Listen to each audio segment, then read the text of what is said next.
साथियों नमस्कार। Take legal या स्पोर्ट चैनल पर मैं राजेंद्र शाह एडवोकेट आप लोगों का फिर एक बार स्वागत करता हूं।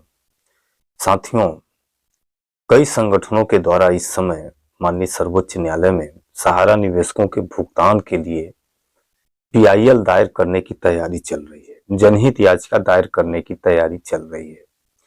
हालांकि कुछ संगठनों के द्वारा पहले भी बोला गया था कि जनहित याचिका दायर करेंगे, जनहित याचिका दायर करेंगे, PIL दायर करेंगे, लेकिन अंतोगत्वा उनके द्वारा जनहित याचिका न लगाकर रिट याचिका प्रस्तुत की गई।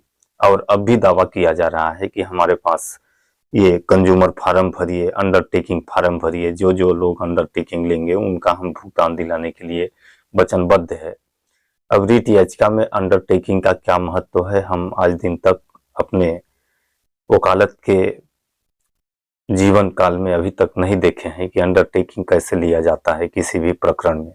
जब तक आप अपने केस से संबंधित ब्यौरा माननीय न्यायालय के समक्ष प्रस्तुत नहीं करेंगे और क्लेम नहीं करेंगे, डिमांड नहीं करेंगे, तब तक आपको अंडरटेकिंग लेने से कैसे आपको भुगतान मिलेगा, यह समझ से परे है।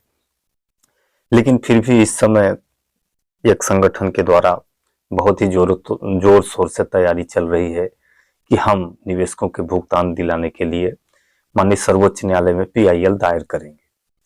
साथियों, माननीय सर्वोच्च न्यायालय न्यायपालिका की सबसे सर्वोच्च स्तंभ है और सर्वोच्च न्यायालय के आदेश को कोई भी अनदेखा नहीं कर सकता।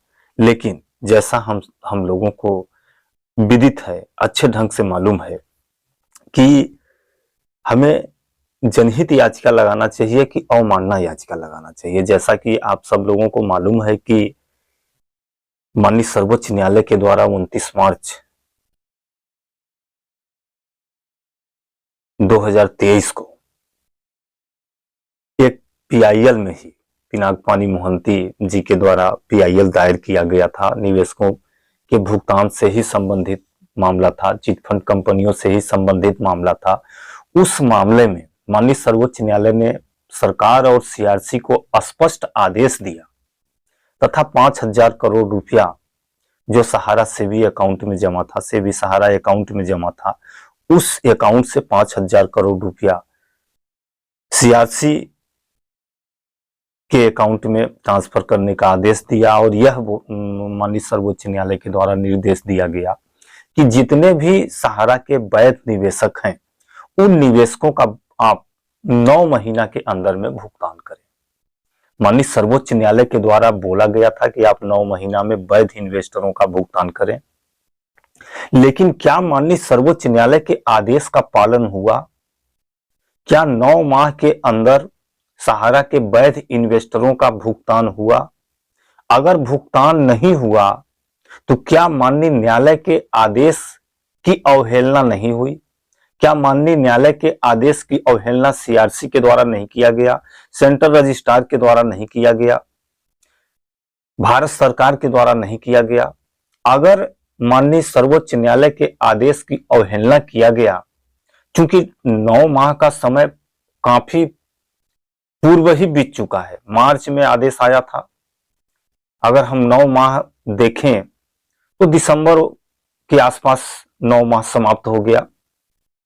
अब जनवरी, फरवरी, मार्च चल रहा है, यानी लगभग 3 माह अधिक हो गया, अब भी भुगतान नहीं किया गया है।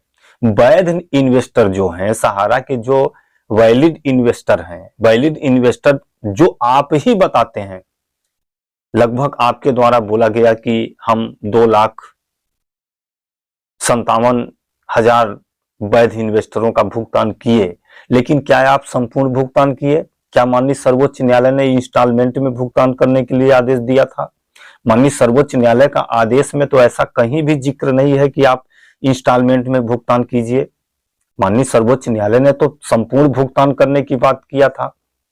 तो आपके द्वारा इंस्टॉलमेंट में भुगतान करना स्पष्ट प्रमाण है कि आप माननीय सर्वोच्च न्यायालय के आदेश का अवहेलना कर रहे हैं। आप 2 लाख 2.5 लाख ही अगर वैध इन्वेस्टर मानते हैं तो 2-2.5 लाख लोगों का आपको संपूर्ण भुगतान कर देना चाहिए था, लेकिन आपके द्वारा आज दिन तक भुगतान नहीं किया गया। 2.5 लाख इन्वेस्टरों का, जो जिनको आप वैध मानते हैं। जिनको आप वैध नहीं मानते हैं उनके लिए तो खैर आपके पास जवाब है कि उनका डिफिशियंसी है, उनका वह वैध इन्वेस्टर नहीं है, उनके प्रमाण पत्रों में कमियां है।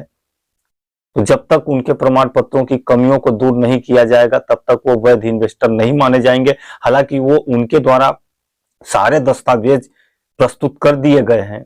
अब दस्तावेज प्रस्तुत करने के बाद वो वैध हैं या अवैध हैं, कैसे आपके द्वारा डिसाइड किया जा रहा है कि ये वैध हैं अवैध हैं, और अवैध हैं तो उनको फिर डिफिशियंसी से आप कैसे दूर करेंगे। जब अवैध हैं तो अवैध हैं, फिर उनकी कमियों को दूर करके आप कैसे वैध बनाएंगे, यह भी एक बहुत ही विचारणीय प्रश्न है।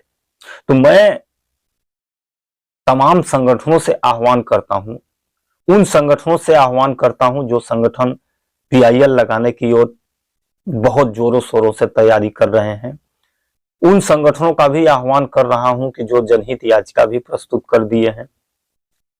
मैं तमाम संगठनों से आह्वान करता हूं क्योंकि यह संगठन ऑलरेडी निवेशक से जुड़े हुए हैं और निवेशकों के भुगतान दिलाने के लिए कटिबद्ध हैं, वचनबद्ध हैं। इसलिए मैं उन संस्थाओं से करबद्ध निवेदन करता हूं कि आप लोग सबसे पहले एक अवमानना याचिका तो प्रस्तुत करें माननीय सर्वोच्च न्यायालय में।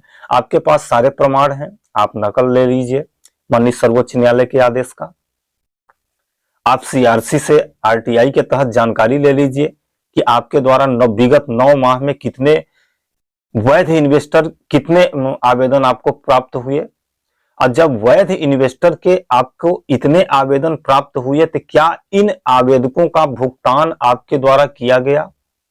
अब भुगतान किया गया तो कितना किया गया, क्या संपूर्ण भुगतान किया गया या पार्ट में भुगतान किया गया।